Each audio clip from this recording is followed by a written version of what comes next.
y'all for being here today, and we appreciate the opportunity to come before you and give you some information about Senate Bill 497 and House Bill number 494. And I want to thank the co-sponsors, Senator Corbin and Senator Johnson, and primary sponsors. And I also would like to thank Representative McNeely for introducing a similar bill in the House. What we're going to do is just basically give you a little bit of a rundown about what this bill is. It's the Stop Social Media Censorship Act. Give you a little bit of a rundown about that. Also, tell you a little bit about the rationale, and then also give some examples of the types of things that we've been talking about in terms of things that have been censored. And we also have some folks who are here at our request to give some examples of how they have been affected by social media censorship. I'm going to start off by saying just basically this is a little bit of a different kind of approach at first. But I grew up in the Carbon City part of Morganton, North Carolina. And half a mile or a mile from my house, my front porch, you could look off and you could see the Great Lakes carbon plant. It was a big plant built during the war. It was a very important plant. Employed a lot of people, had a lot of jobs. My father worked there at one point in time, and provided a lot for the community, and it was a very good business. And fortunately, my house was slightly upwind from that facility, because if you looked out on any given day, you would see the smokestacks out there, and they would just be pouring out smoke. And occasionally on days when the wind would shift, our yard would be covered with a black kind of dust. You know, this is not unsimilar to what we're facing right now. We have a business, a media, social media, which is a good thing. They provide jobs. They are very good for the community. They give back. We have nothing against those social media businesses ad hominem.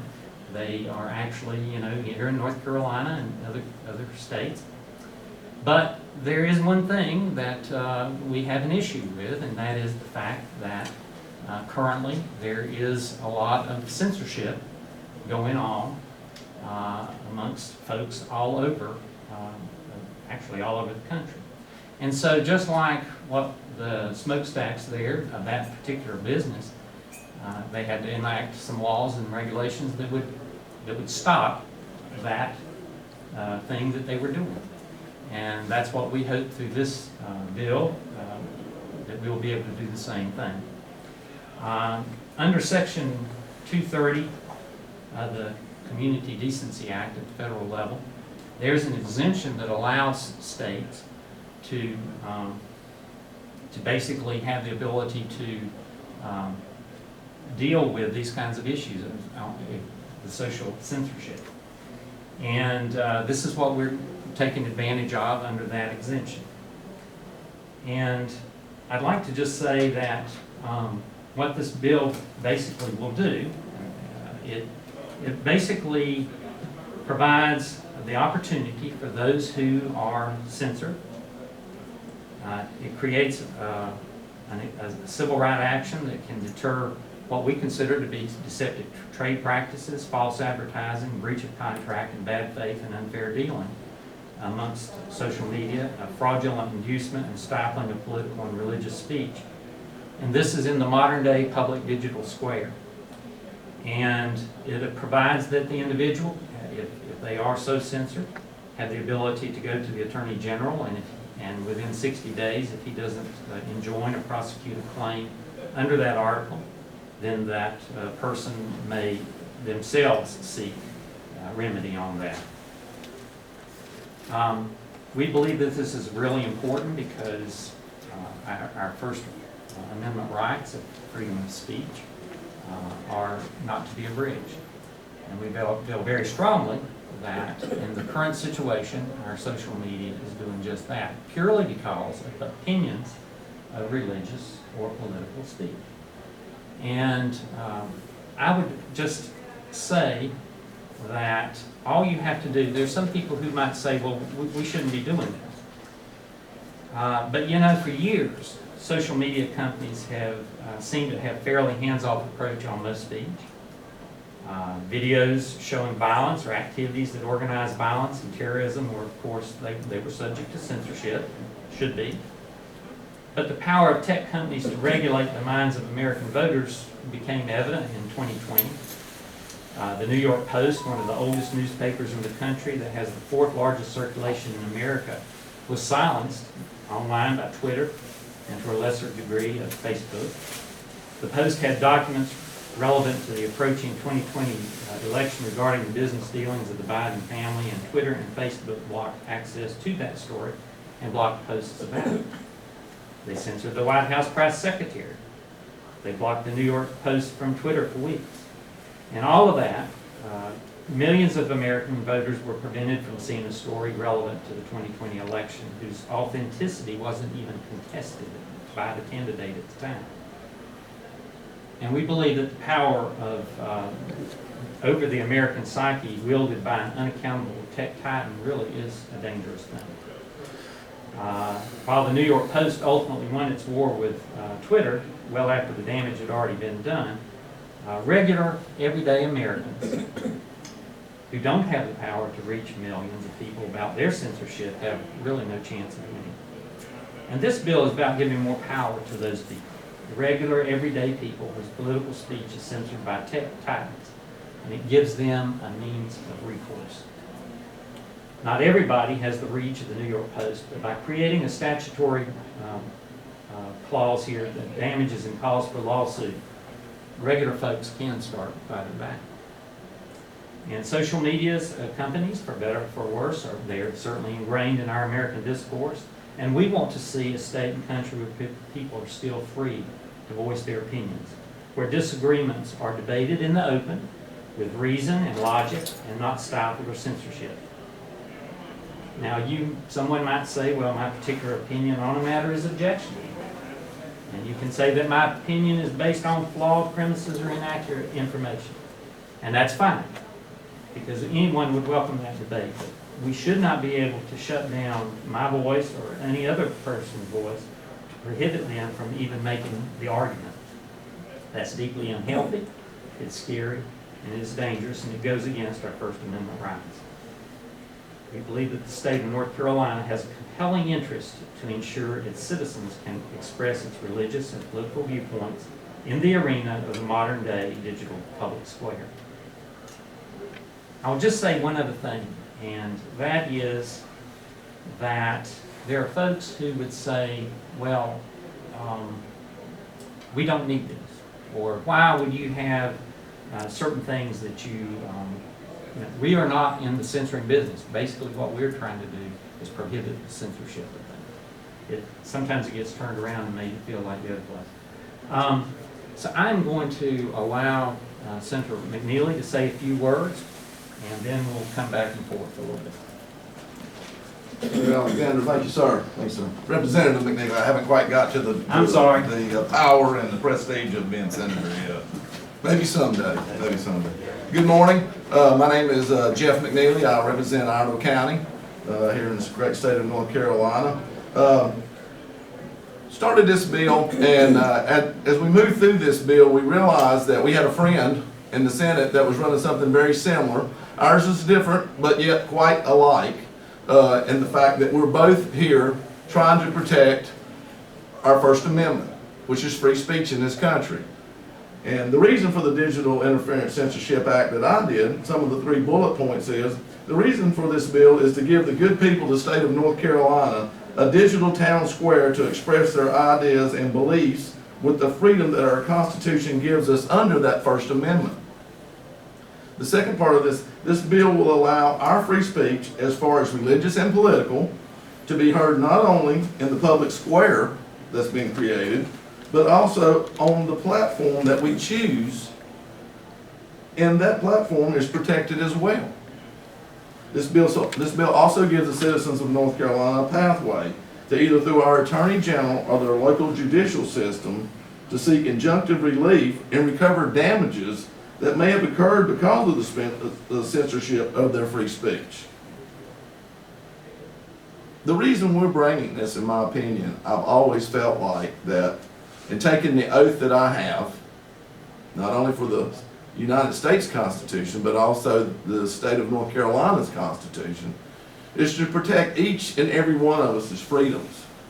And we lose freedoms every day. And we do not even realize they're gone till they are gone. And most are impossible to recapture.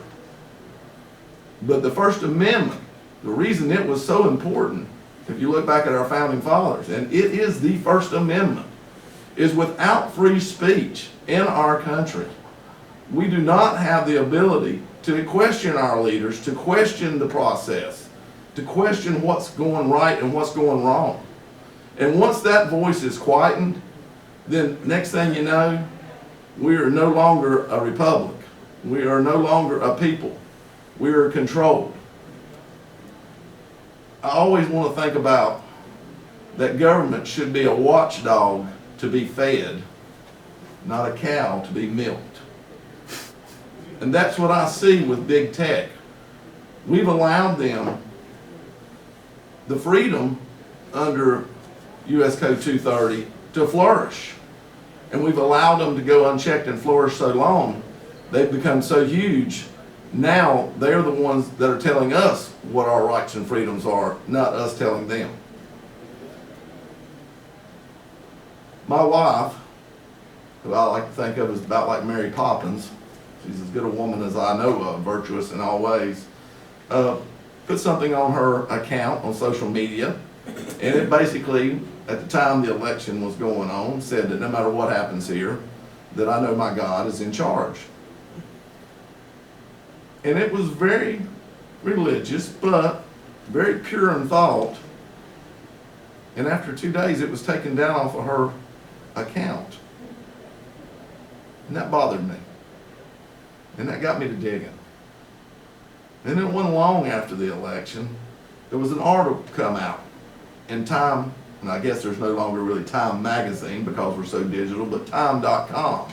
And I challenge each and every one of you that hear this press conference to go and find this article on there. And it's the secret history of the shadow campaign that saved the 2020 election. And if you read this article, you will realize that people were coerced, that things happened to go about making sure a certain platform or a certain ideology was pushed while another one quietened. And you will realize, in my opinion, that this borders along the line of treason, and trying to do it on such a scope it was claimed in this article with our elections, which is the base of our republic, on how we elect people. And that's what's brought me to this bill, because my father, my great-grandfather, my great-grandfather, great-great-grandfather, all fought in different wars for this country to protect the freedoms that some people have, that I may not like what they say, but they have every right to say it. And with that oath that I took, it's my duty to file this bill. And this is not a red issue, and this is not a blue issue. This is a red, white, and blue issue. This hits at the core of every American. And that's why I filed this bill. And we're getting ready to hear from Chad Nesbitt, owner and CEO of Skyline News. They're a digital online platform in Western North Carolina. And he can tell you firsthand the censorship that he's been put under or put upon with his news outlet. And when we start censoring the media in this way, then it's not long that we'll lose this country and the freedom we have. So I'm gonna let Chad come up and tell us a little bit about some of his experiences. It's pretty scary. Thank you. Hey, Chad Nesbitt, Skyline News. I want to read to you what Mr. Will Castleberry said to the News and Observer. I'm quoting him. He says, "We believe these measures will not pass," talking about what these good guys are trying to get passed here. He says, "We believe these measures will not pass once policymakers realize that they undermine efforts to remove harmful content such as bullying, hate speech, and sexualized photos of minors." And that is from Will Castleberry, Facebook's Vice President of State and Local Policy.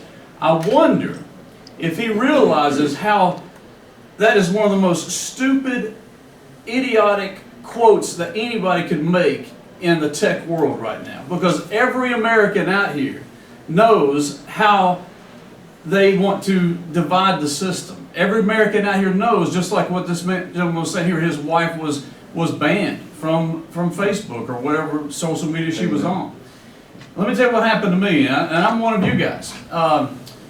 Back in early September, we ran a report about the local anarchists and Antifa within Western North Carolina. We're kind of like the 60 Minutes of Western North Carolina, and we have investigative reporters. So we did a story on that, and we ran it. We talked about Bill Ayers, former terrorist Bill Ayers, coming to Asheville, North Carolina, and that made the Antifa anarchist people furious with what we did. We covered, on September the 23rd, we covered a protest that they had in downtown Asheville, and they brought a coffin full of cow manure and delivered it to the police department because they want to defund the police. They don't want the police, and they just hate the police, and we've had riots galore up there, just like Portland. But because I was there and recovering that, and I'm covering that live on Facebook of what happened, a mob of 300 people came toward me. About 30 split from that mob after they were told and pointed at me. And they came at me, opened their umbrellas. They attacked me, 2 of my security guards, knocked me unconscious. My head hit the parking meter, and I had a traumatic brain injury. I was in the hospital for 9 days. I literally just started driving 2 months ago. It was that bad. So what happened with social media? That live report that I was doing was taken down. Every report we did after that in regards to Antifa was taken down. And how did they do that? They do that. It's not necessarily Facebook was looking directly at us, but it was the anarchists themselves were manipulating the algorithm. So they would get 50 to 75 people go on and report a particular news report that any of us could have done. And they would report that, and that algorithm would shut that report down. They would ban it from being on the Facebook. It was only after our supporters at Skyline, which were thousands, re-reported it back and was raising Cain with Facebook to put these articles back up there, and that's what happened. Even other news media did not want, or was taken down simply because Facebook and this other side did not want it known that Antifa attacked a news reporter. They didn't want that. It goes a step further. Cyber stalking of my wife and my daughter is unbelievable. And I hope this executive at Facebook hears this, because we've had the Buncombe County Sheriff's Department look at these posts that were sent to us at Skyline and my family and my daughter, and these photoshopped images that they used of sexualizing my kid, making nasty things about my wife. Terrible, terrible things. That's cyberbullying. But they would not, Facebook and other social media would not take this down. But yet they would. What my wife just the other day had you remember Batman, the comic book, and he put the light up in the air to ask for Batman to come, the signal. There was a signal of Trump that was up there. And that was her post. Facebook took it down and shut her down. Took away 12 years of pictures that she had. All the things about her father that just passed away yesterday. It was the anniversary of his death. This is just more to people out here than just what's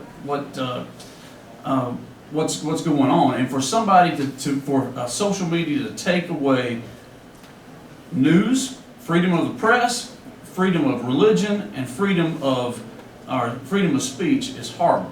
Now, there's one person here that I will introduce you to, and I've got him on the phone.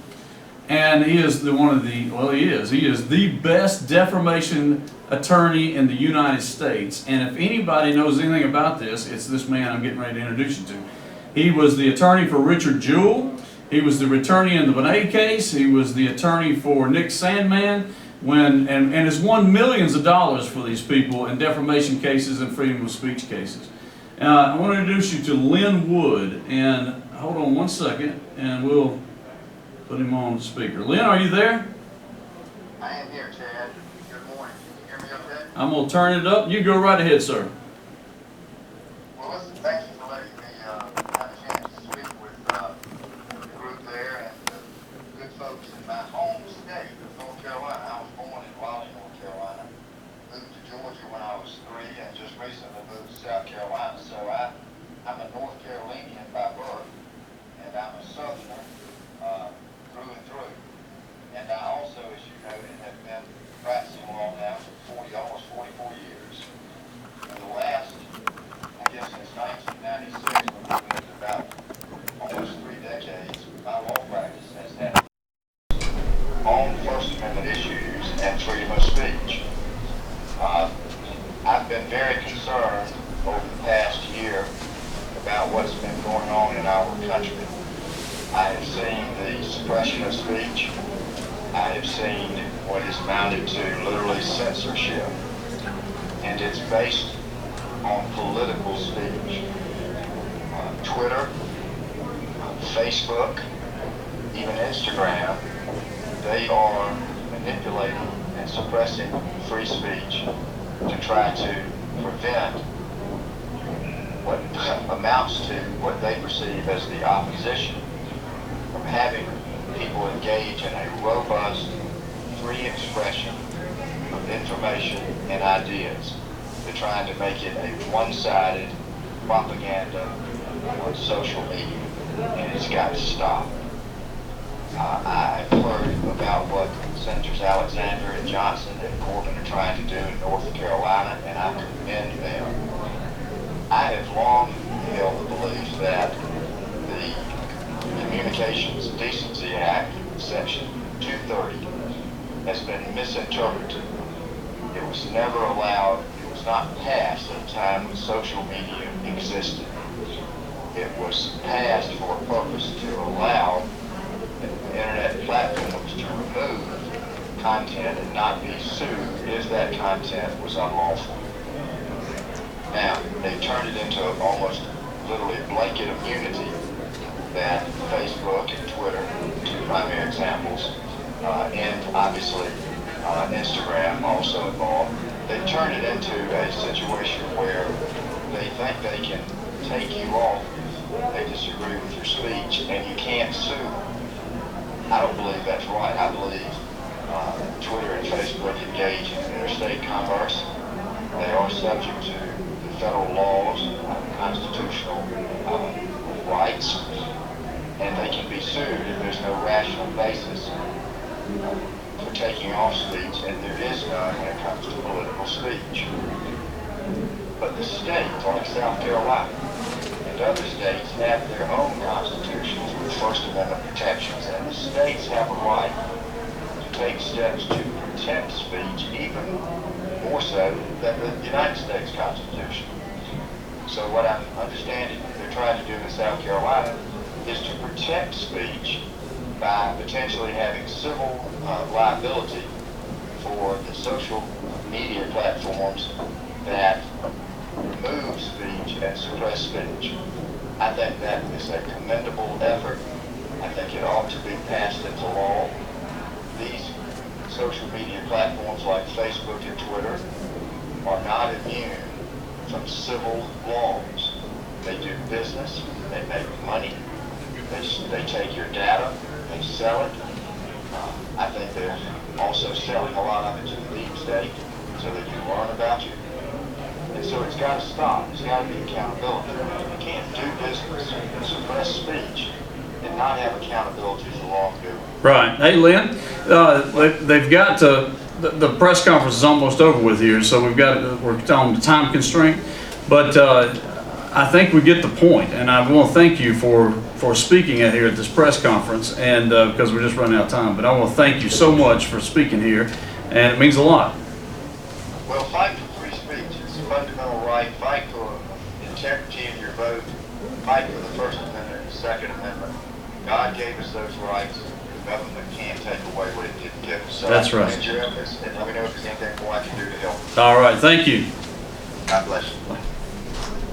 And thank you, and just a couple things real quickly, and then we'll take just a quick question because we have some folks waiting on us. But I just want to let you know, just so you'll know, this is not the only state that is currently considering and passing these kinds of laws. Utah, Texas, Kentucky, Florida, other states that have or are passing anti-social media censorship laws. 2 Democrat-controlled, 3 actually, states are introducing similar bills and being carried by the Democrats. As Representative McNeely said, this is not just a red issue. Rhode Island, Hawaii, and New York all have similar kinds of bills that are pending or being introduced, and those are by Democrats. Just to give you an example, however, to piggyback on what Representative McNeely said, my own sister, who is a 23-year Air Force major, posts Bible verses every day at 8 o'clock in the King James Version. Several weeks ago, she was taken off because of posting Bible verses from the King James Version of the Bible. We've had people like James O'Keefe, the founder of Project Veritas. Sean Hannity says that Trump is still censored, that Facebook removed a video of Laura Trump interviewing former President Donald Trump from its platform. Where does this end? Our own former Senator Ron Rabin said Facebook took down his post on the China threat because I expressed my opinion that the Biden administration weaponizes COVID. Facebook says this opinion may cause fear of COVID. In other words, my opinion disagrees with their opinion, so mine is censored. Folks who support gun rights are censored by big tech. The Epoch Times is censored. The list is on and on. The Babylon Bee, Dr. Seuss, you name it. You can't tell me that this is not going on. And while the people who have paid visit to my office have been very courteous and polite, we know that this is going on. And so I wish we had a few more minutes, but we'll take some questions if we had to. Well, guys, obviously right now there's a whole lot that we are dealing with as a people. Why does this bill need attention right now compared to a lot of COVID issues, getting people back to work? Why do we need to focus on this right now? I would say because of the very thing that you mentioned, that these are issues that are important and they need to be discussed and they need to have the whole robust ability of opinions to be expressed on those kinds of issues. And right now, half of those opinions are being silenced. And so for the exact reason you mentioned, which is a good question, I believe that's why we need to be pushing this at this point in time. You mentioned, oh, go ahead, sorry. Well, I was just going to say time's of the essence. Anytime any constitutional freedom is in danger, the longer you let that fester, the worse the infection becomes. And that's why I feel like this is just as important as a whole lot of other issues. Because if they're going to start censoring different things that they decide what's important and what not, are we going to leave information out about COVID? Maybe something they don't really think plays to a narrative they appreciate of COVID or not. So I think this is incredibly important because this affects media, in my opinion, in most different ways. Some media roams large, some are stifled. It's the First Amendment, and the reason it was the first is because, in my opinion, it's the most important. And it's always time, the appropriate time, to protect our First Amendment. And to do the right thing, as one man used to say. Well, you know, I've seen posts similar to the ones that all of you reference, and a lot of those people who I've seen those posts from, they haven't had their Facebooks taken away or any form of censorship, at least that I know of. But I know that misinformation has been a big concern for these companies. So is it possible that misinformation was being shared on those posts that all of you were talking about? I think, you know, you can make the case that anything is misinformation. Anything that we Who's talk the jury? about. Who's the jury on that? But there are several exceptions within this bill. And they're pretty clearly laid out that if these things, that they may be addressed and may be taken out, those are kind of established and have long been established by, I guess, law or other thing. But you know, it's who makes that decision? How many posts were put up before the election saying that the Russians had put a bounty on American troops in Afghanistan? And one campaign ran with that, and they were posted everywhere. Now that same actual campaign, which is an administration, has come back and very quietly said they were wrong. That's very poor intelligence and pretty much not true from everything we've gathered. So who was there working that? Why wouldn't that have been fact-checked better than it was? It obviously maybe was fact-checked, but then who decided, I don't think it's that big a deal, we'll let it go. But obviously the big concern at that time with a lot of those posts that were being suspended was because you had COVID misinformation being shared compared to what you're saying. I think mostly what we had was a lot of political and religious information trying to be shared in different ways, and that was what we saw censored. That's what I saw. I didn't see very much COVID necessarily. Now, I'm sure there are people out there with conspiracy theories. There always are, but that's on both sides, all your conspiracy theories. So my question is, who has the right to be that jury? I don't have that right. Excuse me. I don't have that right, and I don't think the media has that right. It's up to y'all to report, not to disseminate. We got time for one more comment by Representative Kidwell. Representative Keith Kidwell, Chairman of the Freedom Caucus, representing Beaufort and Craven County. So your question on why is now the time? Now is the time because it's always our responsibility and our job to protect the rights of those we represent. All of their rights, not a part. We don't pick and choose. It's all of them. When we talk about was there misinformation, this gentleman indicated his wife put up Bible verses. Are you indicating a Bible verse might be misinformation? I've not found that myself, okay? I've seen people where an opinion from a Johns Hopkins University doctor was speaking on an issue that Facebook took down off of my post, sent me an email, and said it was misinformation. It was a medical opinion. Opinions are opinions. You may think differently than I do. Jeff and I think differently. I'm always talking about fishing, he's always milking it. All right? We all think differently. It's not up to anybody to decide what we can and cannot say. And that's what we're here to protect today, is the rights of those we represent. It's always timely to do that, and it's always the right thing to do. Quickly, I want you guys also to walk me through before we wrap up. You were talking about the example of someone who falls victim to this situation where they're censored, it has an impact on their business. So give me an idea of the train that they will go through in order to possibly file legal action and be able to recover. And I would love, we can answer that question outside here or whatever, but right now we're impinging on these other folks who are waiting on us, and I'm sorry I won't have time to, we can talk about that, but not here because they've got to come in, and I apologize for the time delay, but we are literally out of time, but thank Would you. you guys be able to send us a copy of the bill? Sure. Yes, Yeah. no problem. Yeah. We appreciate y'all coming. Yeah, and thank you so much. This is important to North Carolina, and it's important to Appreciate your America. questions.